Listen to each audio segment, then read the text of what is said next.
Islamic দল ছাড়া অন্য দলকে ভোট দেওয়া জায়েজ হবে? এই শতাব্দীতে ইসলামী দল ছাড়া বা ইসলাম ছাড়া বা কোরআন ছাড়া আর কোনো দলের অস্তিত্বই থাকবে না।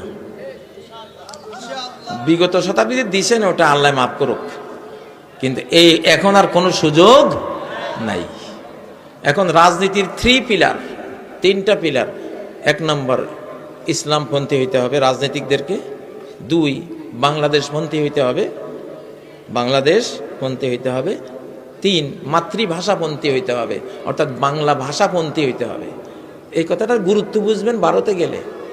হিন্দিরা এখনো বাঙালিদেরকে মারে, মানে বাংলা ভাষা কেউ বললে ওর কোনো যেন অধিকার দিতে নাই। হিন্দুস্তানে বাংলাভাষীদের কোনো কদর নাই, কোনো মর্যাদা নাই। আল্লাহ তাআলা এই ভাষাভাষীর উপর একটা রহমতের নজর দিছেন এই 24-এ।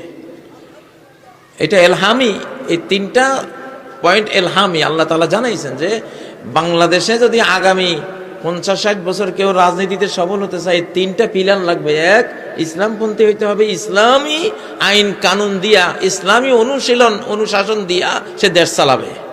এটা তার এজেন্ডায় 1 নম্বর আসতে হবে। 2, তাকে ভারতপন্থী হইলে, ভারত প্রেমিক হইলে হবে না, বাংলাদেশ প্রেমিক হইতে হবে। ঠিক না? যদি কোনো ভারতের দালাল ধরা পড়ে সামনে, এমন দিন আইতে আছে, তোকে যে কি কিয়ামত হয় বাংলাদেশে তোরা দেখবি। কোন সচিবালয়ে কোন ভারতের দালাল আমরা রাখবো না ইনশাআল্লাহ।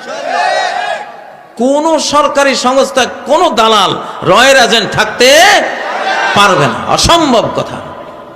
জ্বালাইয়া কয়লা করে ফেলাইছে আমাদের। ঠিক না বে ঠিক? যন্ত্রণা, অপমান, অপদস্থ।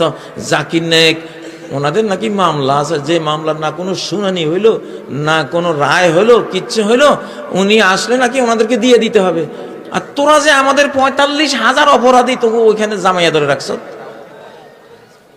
ওয়ান্টেড বিচার হয়ে গেছে, সেটাও দেয়ার ব্যাপারে কত রকমের তাল বাহানা শুরু করছে। ঠিক না বে ঠিক? এগুলি এই যুগে আর চলবে না ইনশাআল্লাহ। সাফ কথা, খুল্লুম খোলা কথা। ঠিক না?